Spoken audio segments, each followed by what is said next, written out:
Sarah itu kayak bener-bener apa namanya ya, bener-bener suka gitu, mengidolakan Derin gitu. Tapi ternyata ke belakang alurnya ini membawa cerita bahwa Derin ini dilamar oleh Ralel. Motivasi Mbak Emil yang bisa rajin nulis di waktu itu sampai bisa terbit gitu, di tahun 2019 itu motivasinya apa? Jadi sama Ralel, padahal kalau di sinopsis di belakang bukunya itu tokohnya itu sama Nata, karakter di dalamnya itu sama Nata, bukan sama Derin.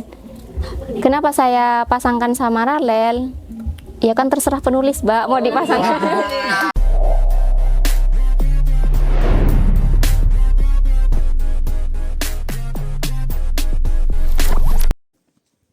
Baik, assalamualaikum warahmatullahi wabarakatuh. Waalaikumsalam.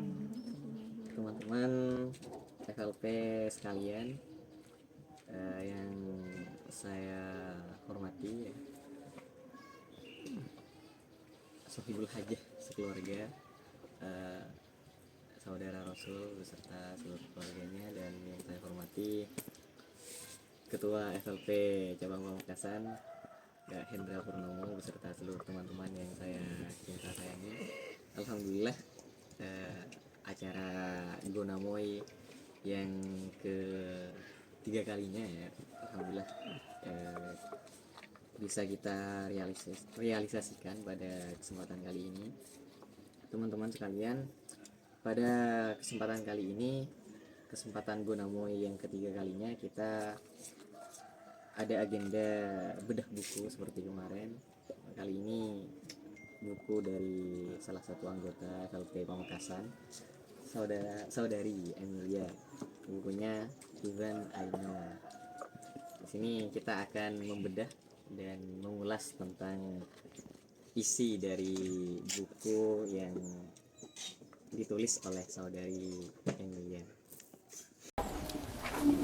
Nah, jadi di sini sudah ada penulisnya sendiri ya, saudari Emilia, dan ada Mbak Zaki nanti yang akan menjadi pembedah juga terkait buku Even I Know di sini. Mungkin saya langsung pasrahkan kepada penulis ya, kepada penulis untuk menyampaikan tentang isi dari buku ini dan mungkin motivasi-motivasi terkait terbitnya sebuah buku novel ya, yang berjudul Even I Know ini. Saya pasarkan kepada saudari Emilia. Dipersilahkan. Assalamualaikum warahmatullahi wabarakatuh. Assalamualaikum warahmatullahi wabarakatuh.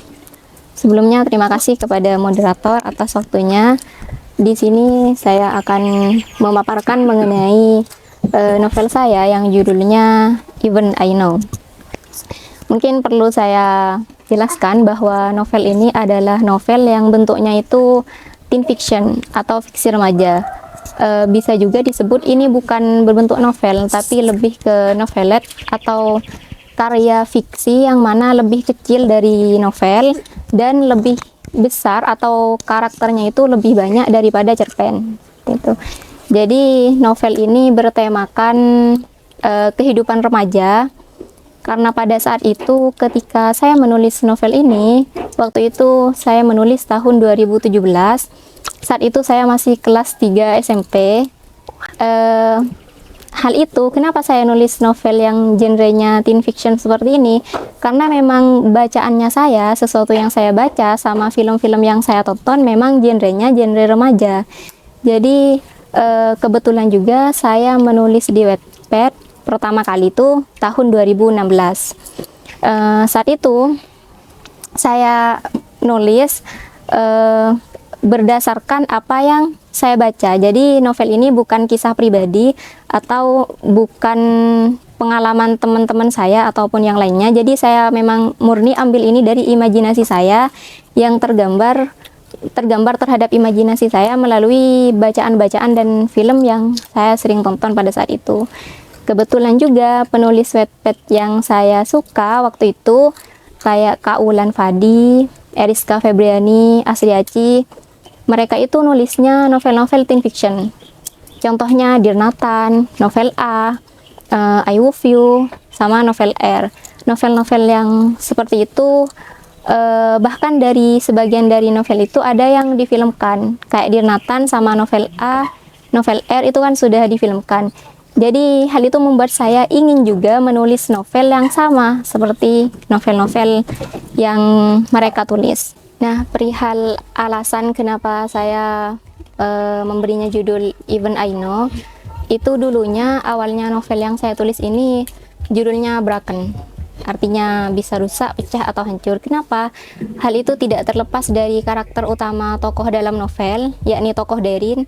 Itu lahir dan tumbuh dan dibesarkan dalam keluarga yang ya bisa dibilang broken home.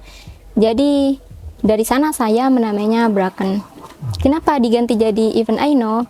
Karena pada saat itu saya punya guru pembimbing dalam kepenulisan di masa SMP sama SMA. Beliau mendorong saya untuk menerbitkan buku ini.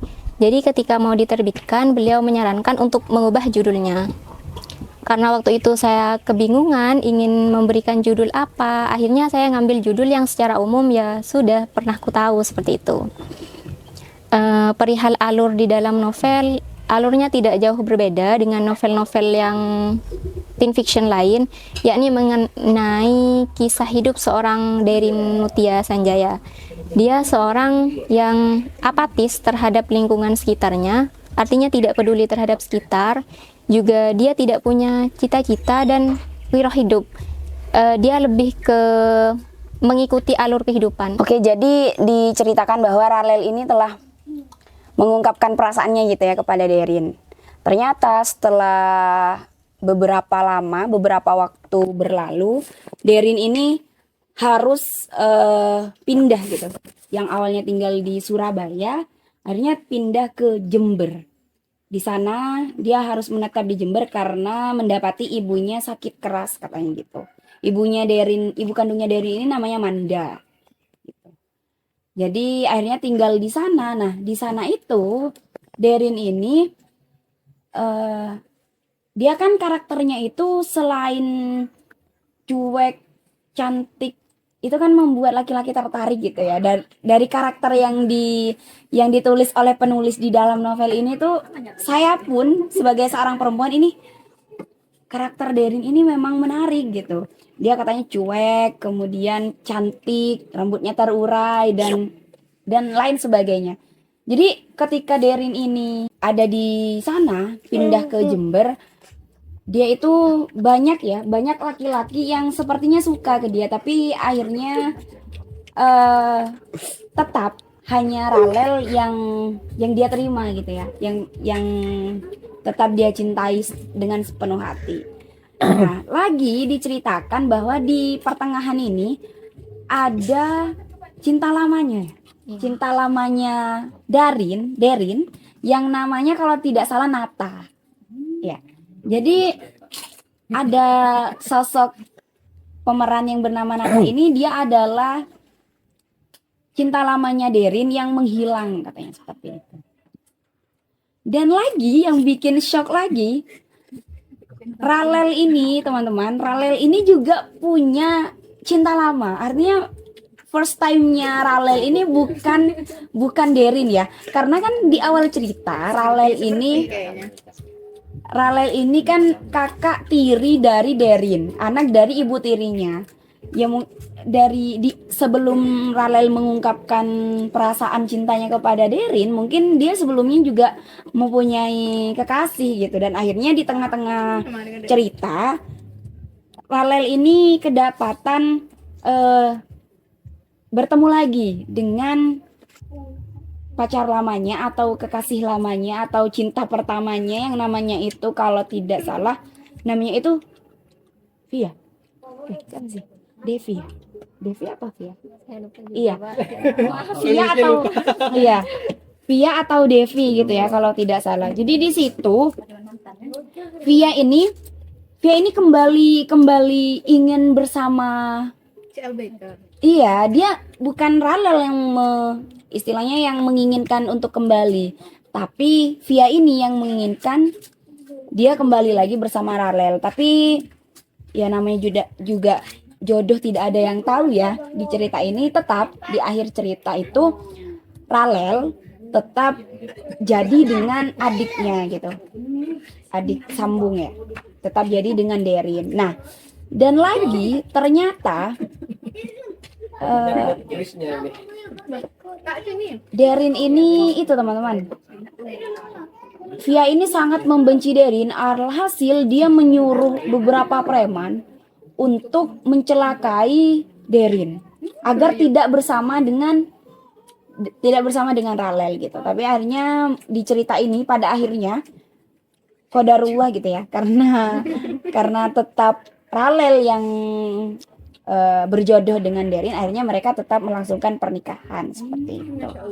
Melangsungkan pernikahan. Dia nikah sama Derin. Derin nikah dengan Ralel gitu, dan akhirnya Nata ini diundang juga. Gimana ya perasaannya?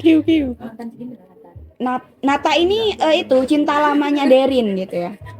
Nata ini diundang oleh Derin ke pernikahannya Derin, dan dia tuh kayak yang iya aku ikhlas gitu. Karena di sini ditulis sama penulis, cinta itu benar ya, cinta itu memang tidak harus memiliki. Puncak dari mencintai itu katanya adalah mengikhlaskan atau melepaskan orang yang kita cintai bersama dengan orang lain untuk memiliki kebahagiaan mereka sendiri. Kita tidak bisa memaksakan rasa cinta. Kita tidak bisa memilih pelabuhan rasa sesuka hati. Namun, kita masih mampu mengendalikan dan membedakan mana kebaikan dan keburukan yang harus dihindari. Betul, saya setuju sekali dengan kata-katanya Mbak Emilia yang Mbak Emilia tulis di novelnya ini. Jadi cinta itu sebenarnya yang benar-benar cinta sejati itu tidak harus memiliki ya. Kadang melihat dia bahagia bersama orang yang lain, Siapa terus? meskipun actually gitu sebenarnya sakit gitu ya, melihat dia bersama dengan orang lain misalkan, atau ditinggal menikah gitu ya, sama dengan cerita Ralel yang menikah dengan Derin meninggalkan Nata, menikah dengan Ralel. Intinya sakit sebenarnya, tapi apa mau dikata gitu, untuk kebahagiaan Dikau apapun itu aku terima gitu, aku ikhlas itu. Jadi iya betul, novel ini cocok sih meskipun teen fiction, tapi di akhir ini sudah lepas dari teen fiction gitu. Tapi bagus juga karena pelajaran hidupnya itu ada, kemudian romansanya ada, seperti itu. Pelajaran yang bisa kita petik dari novel ini ya, para pembaca, kalau kalian penasaran dengan novel Even I Know ini, bisa langsung diorder melalui kontak WhatsApp di bawah ini. Ya. Jadi tinggal hubungi penulisnya, nanti kalian akan mendapatkan buku ini. Ini murah loh ya, low budget, murah, dan ceritanya itu menarik gitu. Jadi kalian nggak akan sia-sia ya, nggak akan rugi sudah membeli buku ini gitu. Dari saya 1/10 ini 9,2. Iya, rating dari saya. Iya, di cerita ini tuh kan, kalau di cerita-cerita biasa alur itu sudah ketebak. Oh, ini nih. Awalnya saya nggak ngira kalau Ralel ini kakaknya yang akan menjadi suaminya ini jadi gitu. Awalnya saya mengira bahwa dia tuh akan jadi sama laki-laki yang namanya ini Reno atau siapa gitu ya. Salah satu, enggak sih? Yang pacar. Oh, Aksa ya. Aksara ya, karena di cerita ini Aksara itu kayak bener-bener benar-benar suka gitu, mengidolakan Derin gitu. Tapi ternyata ke belakang alurnya ini membawa cerita bahwa Derin ini dilamar oleh Ralel. Kayak ya nggak bisa ditebak gitu alurnya. Saya udah ngiranya oh ini pasti nih jadi sama Aksara. Ternyata Aksara itu adalah pacar dari temannya gitu ya. Iya. Coba mengarangnya. Iya. Pokoknya ini kalau misalkan saya kan hanya membaca satu kali ya novel ini, karena saya pikir ini akan selesai tapi ini butuh waktu yang cukup lama, karena kita harus mencerna tokoh di sini banyak sekali. banyak sekali orang tuanya Derin, kemudian kakaknya, kemudian kekasih lamanya, kemudian kekasihnya Ralel, kemudian perempuan-perempuan yang menyukai Ralel. Ralel ini juga dikisahkan bahwa dia adalah laki-laki yang gimana ya, yang gagah gitu, cool gitu ya. Jadi dambaan para wanita-wanita yang ada di sana. Ya, Casanova ya, gitu. Saya tuh seakan-akan ingin apa ya? Seakan-akan saya ingin masuk ke dalam cerita ini. Menjadi siapapun tidak apa-apa. Karena membaca peran, sifat dan karakter yang dimiliki oleh tokoh ini sangat menarik gitu. Derin yang memiliki karakter, dia mandiri ya. Kalau saya pikir dia kemana-mana motoran sendiri. Jadi dari novel ini bisa kita ambil pelajaran bahwa menjadi perempuan mandiri itu sangat memberikan manfaat ya. Karena yang awalnya Derin ini memiliki karakter yang kemana-mana sendiri, pergi sendiri, dia menyendiri, tapi alhasil dia mendapatkan laki-laki yang siap 100% untuk selalu ada buat dia, untuk mengantarkan dia, jadi kayak gitu. Jadi memang jadi perempuan itu harus mandiri ya, sekalipun kita nanti akan mendapatkan laki-laki yang begitu perhatian, kemudian mendapatkan pasangan yang siap siaga mengantarkan kita 24 jam kemanapun kita mau pergi gitu, kita nggak akan merugi sebab menjadi perempuan mandiri sangat bermanfaat. Jadilah perempuan mandiri yang bisa berdiri di atas kaki sendiri, jangan hanya bergantung pada janji laki-laki yang enggak semuanya tuh memberikan pasti gitu. ya intinya gitu. Jadilah perempuan mandiri. Oke Mbak Wid, salam feminitas. Ya. Jadi rating dari saya 1/10 ini 9,2. Oke. Juga saya boleh kasih saran? Boleh. Yang nggak pernah menulis memberikan saran kepada penulis. Sebagai pembaca. Mohon maaf, sepuh ya. Enggak, karena gini kan, setiap pembaca akan memiliki tanggapan atau memiliki sudut pandang yang berbeda terhadap semua tulisan yang dia baca gitu. Saya bukan bilang ini jelek, saya sudah bilang 9,2 dari saya ratingnya. Bahasanya juga mantul. 2017 ditulisnya Mbak Emil ya?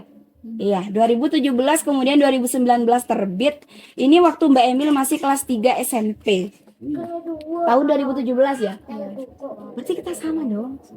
Saya 2016 kelas 3. Kita kelas 3 ya? 13, 14, 15. Ya, 2016. Oh enggak, saya sudah kelas 1 Madrasah Aliyah. Baru masuk. Kita beri tepuk tangan untuk Mbak Emilia. Karena di umur segitu Mbak Emilia sudah berhasil menciptakan atau menulis karya novel yang begitu menggugah hati. Kemudian bahasanya juga nggak kaku, nggak alay banget gitu ya.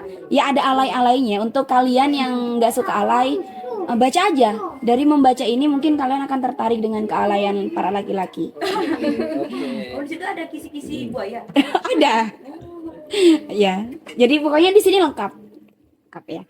Ya, gitu. Jadi nggak bisa ditebak ya, alur di sini nggak bisa ditebak. Tiba-tiba gitu. Nah ini yang saran sedikit dari saya. Jadi jelaskan dulu gitu. Misalkan di bab 1 ya. Di bab 1 saya contohkan awal untuk akhir. Nah, di bab 1 ini benar berhenti di titik gitu. Di sini ada beberapa cerita yang membuat kalau nggak membaca dari awal, kalau nggak membaca intens gitu ya, kita akan kebingungan. Karena mungkin dari penerbit ya, ada 2 bab yang dilampirkan 2 kali. Ya, ada 2 bab yang dilampirkan 2 kali. Ya, di bab 4 ya teman-teman. Jadi kalau misalkan kalian baca nanti bukunya ini, di bab 4 itu sama bab 5 itu sama, satu judul. Teman baru. Saya baca, loh, ini apa saya baca lagi atau memang ada 2 gitu. Akhirnya saya cocokkan, oh iya ternyata ini dilampirkan 2 kali. Itu yang pertama. Kemudian yang kedua, Jadi di bab, misalkan di satu bab itu kita tuntaskan dulu ceritanya sampai apa, sampai titik, blek titik. Nah, jadi ketika mau mulai cerita lagi, memulai paragraf yang baru, kayak ini nih contohnya. Ini berhenti di apa ya? Sebentar, saya cek dulu. 1 menit dah. Iya, pernyataan.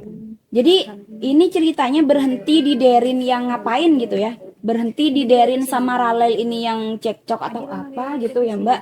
Kemudian pindah bab selanjutnya tiba-tiba dilamar gitu. Jadi kan ya, ini awalnya gimana gitu kalau kata orang itu. Mungkin minusnya hanya di situ. Jadi nanti bisa ditambah apa kayak gitu. Ketika menulis lagi, ini kan nggak bisa direvisi ya, bukan proposal. Ya, jadi kayak gitu. Sudah bagus kok untuk iya, kelas SMP sudah sangat bagus. Waktu itu saya belum nulis apa-apa. Terima kasih kepada Mbak Emilia dan Mbak Zaki. Sudah panjang lebar ya menjelaskan dan mereview tentang novel yang berjudul Even I Know di sini. Mungkin dari teman-teman ada pertanyaan entah kepada penulis atau kepada pembedah mengenai buku Even I Know di sini. Saya persilahkan. Dari saya untuk Mbak Emel, ini kan yang terbit di tahun 2016 ya? 17. 2019 yang terbit. Oh, Kalau nulisnya 2017. Ya, nulisnya ya 2017. Dan masa itu Mbak Emel masih SMP gitu kan. Nah, motivasi Mbak Emel yang bisa rajin nulis di waktu itu sampai bisa terbit gitu, di tahun 2019 itu motivasinya apa? Yang paling ngedorong ya sampai bisa nulis di Wattpad ya, bisa nulis novel itu gitu. Motivasinya. Oke, menarik sekali ya. Jadi ketika tadi diceritakan, kan saya belum baca ya, sebelum baca secara detail karena saya rasa membaca dan mendengarkan langsung pasti vibes-nya berbeda. Bisa jadi taste-nya juga berbeda gitu kan. Gimana membaca, saya terbawa suasana dari yang mendengarkan tadi sama saya membaca tadi. Cuman dari apa yang saya dengar tadi dari ya pembedah juga sampaikan tentang sosok siapa tadi? Derin ya. Derin dan siapa satunya? Lalel. Yang sempet saya kayak penasaran gitu. Karena ada beberapa fenomena lah, ya kan. Yang pertama saya melihat keluarga Derin, dia berasal dari broken home gitu kan. Saya rasa bukan tanpa alasan seorang penulis itu menceritakan bahwa dia berasal dari orang yang broken home. Pasti kan ada harapan yang sebenarnya banyak stigma bahwa orang broken home itu cenderung misalnya broken life dan lain sebagainya, seolah-olah masa depannya juga tidak cerah dan lain sebagainya. Mungkin itu yang mungkin saya penasaran gimana penulis meng-highlight itu gitu kan. Terus yang kedua, saya penasaran juga untuk ending ceritanya, kisah cintanya mungkin akan berakhir romantis dan lain sebagainya. Mungkin itu sesuatu yang oke lah begitu kan. Cuman karena Derin dan Lalel ini berasal dari keluarga yang masih satu darah gak sih? Bukan satu darah sih. Apa sih namanya tuh? Saudara tiri. Iya, saudara tiri gitu kan. Kenapa pada akhirnya Derin memilih Lalel gitu? Karena saya melihat justru konflik yang akan muncul belakangan nantinya gitu kan, itu akan lebih besar. Kenapa? Karena dia berasal dari anggap aja keluarga yang lain gitu kan. Itu. Dan kenapa Even I Know gitu? Kenapa kenapa judul ini yang diangkat? Gitu kan. Itu kan kayak kita sedang digantung dengan judul. Gitu kan. Even I Know, sedangkan dalam ceritanya mungkin tidak ada kata-kata itu, tidak ada terbesit kata itu di cerita ini misalnya. Saya kurang tahu sih, kurang baca juga. Jadi itu sih yang saya tanyakan kepada penulis. Oke. Bismillahirrahmanirrahim. Ini Even I Know.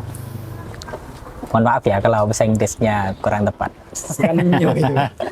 I know ya, I know. Itu saya neuro. Pernah kali mah itu. Enggak terlalu. Mau bicara, Pak. Dah, kalau biasa tahun. Ya kan.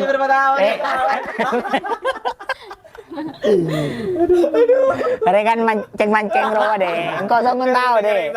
Pronunciation dari dia punya mancing-mancing kalian roh. Oke,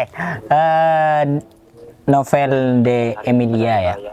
Ini sebenarnya kalau kita lihat dari halamannya itu memang bukan nyampe pada kriteria novel, tetapi lebih tepatnya ke novelet seperti itu.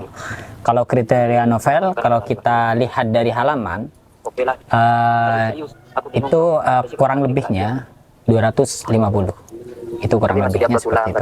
Makanya seperti di penerbit-penerbit itu kita paling tidak kita harus mencapai di halaman itu, ya kan ya.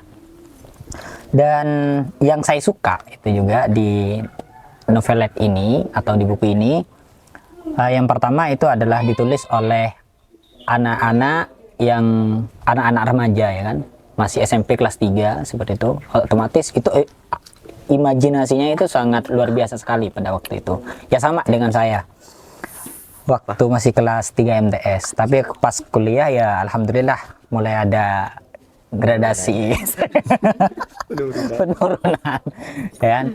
Dan juga yang saya lihat di sini juga ya memang sih betul itu bahwasanya seorang perempuan itu tidak memiliki kebebasan untuk mengekspresikan apa yang dia inginkan seperti itu kan ya, apa yang dia rasakan. Apalagi di sini itu sudah ada kata-katanya, aku lebih suka berjuang bukan diperjuangkan, dan bagiku kodrat perempuan itu menunggu dan menjadi hal yang diperjuangkan seperti itu.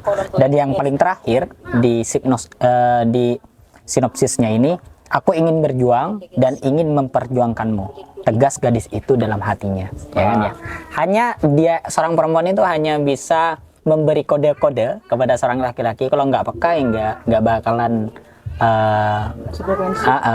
anggap dulu tidak connect seperti itu kan ya. Pada hakikatnya sebenarnya kita bisa untuk mengolah dengan sedemikian rupa ini ya kan ya. Untuk anak SMP itu sudah sangat luar biasa deh, gitu. Tetapi di sini juga saya lihat di buku ini itu lebih banyak percakapannya daripada deskripsinya. Bila ini diperdalam lagi deskripsinya dan percakapannya itu kita ambil inti-intinya yang lebih menarik kan ya, itu akan semakin seru lagi. Karena kebanyakan pembaca itu akan terharu dengan deskripsi apa yang dilakukan oleh seorang penulis. Dan percakapan itu hanya sebagai support. Bahwasanya, oh ini yang dikatakan yang disampaikan oleh penulis seperti itu. Itu ya. Ya mungkin itu saja, dan kurang lebihnya nanti kita sharing-sharing di luar. Oke, lanjut. Bismillahirrahmanirrahim. Mungkin untuk penanya pertama mengenai motivasi dalam menulis. Seperti yang saya jelaskan di awal, bahwa alasan utama saya nulis itu dikarenakan memang bacaan yang saya suka waktu itu emang teen fiction seperti itu. Jadi saya berusaha nulis novel sebagaimana yang saya baca.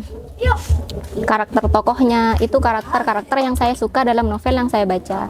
Nah, untuk perihal bagaimana bisa sampai hatam, konsistensi penulisan dan semangat ketika nulis itu lebih dari feedback dari pembaca. Jadi ketika saya nulis waktu itu teman-teman saya yang baca.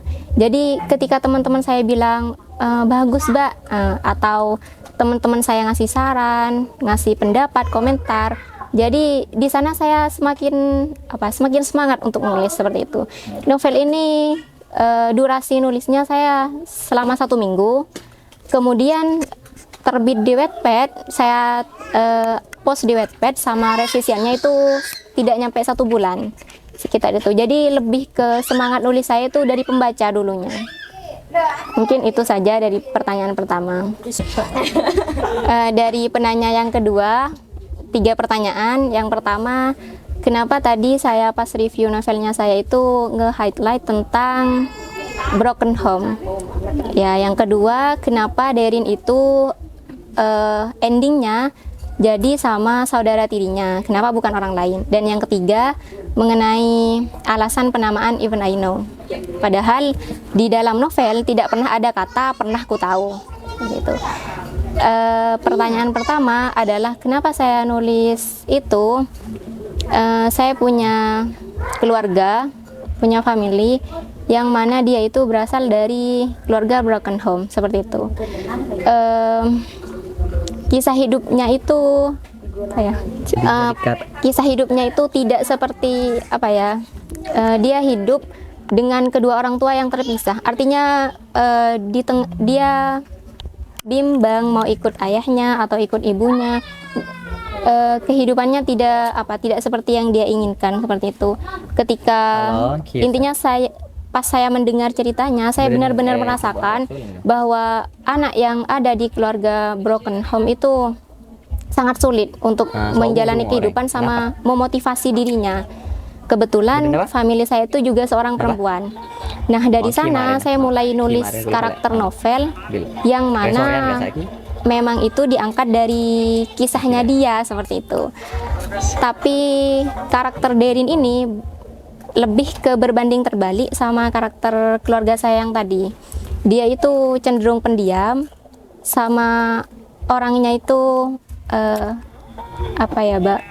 tidak semandiri Derin. Nah, dari sana saya ingin membuat tokoh yang berlawanan dengan dia agar untuk memotivasi dia untuk menjalani kehidupannya. Semoga saja dia bisa semandiri Derin seperti itu. Kalau di pertanyaan kedua ya, Mbak, apa dah tentang kenapa Derin jadi sama Ralel? Itu kenapa Derin jadi sama Ralel? Padahal kalau di sinopsis di belakang bukunya itu tokohnya itu sama Nata, karakter di dalamnya itu sama Nata, bukan sama Derin. Kenapa saya pasangkan sama Ralel? Ya kan terserah penulis, Mbak, mau dipasangkan dengan siapa. Iya, jadi saya suka sama karakternya. Memang awal mula nulis itu karakter utamanya Derin sama Ralel gitu, Mbak. Saya suka sama karakter Derin, suka sama karakter Ralel. Jadi dipasangkan dua karakter itu, seperti itu. Kayak anak hidup karakter dalam cerita itu kadang. Anak hidup. Enak. Lanjut. Untuk alasan yang ketiga, kenapa dinamakan Even I Know, sebelumnya kan saya sudah jelaskan bahwa judul awalnya itu Broken. Tapi iya, judul awalnya itu Broken yang artinya rusak kan, yaitu diambil dari latar belakang keluarganya Derin. Tapi kenapa diubah? Karena saat itu saya punya guru di kepenulisan di sana waktu saya SMP sama SMA.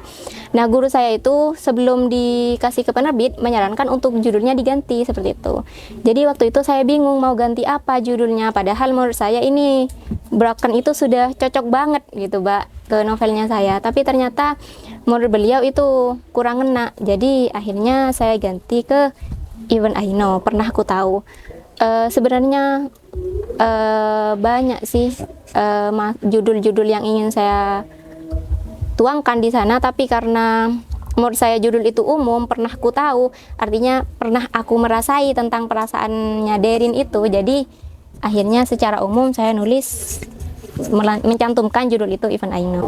Baik, terima kasih atas pertanyaan dan jawaban dari penulis buku Even I Know ya. Saya kira sudah terjawab semuanya.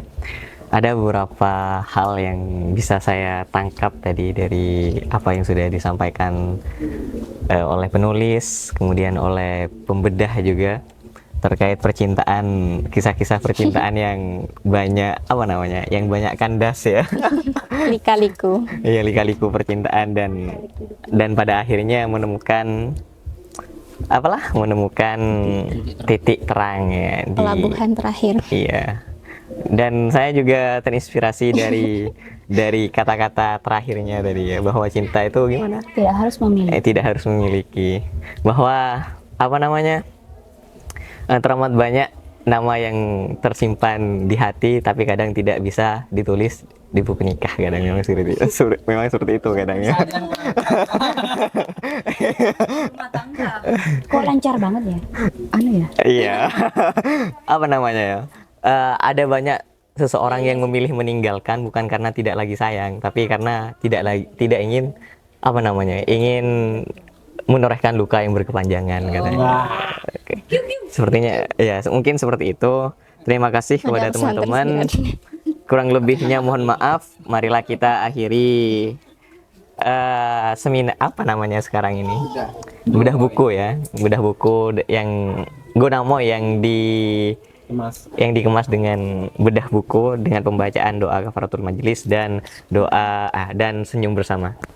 Subhanakallahumma bihamdika asyhadu an la ilaha illa anta astaghfiruka wa atubu ilaik. Senyum-senyum.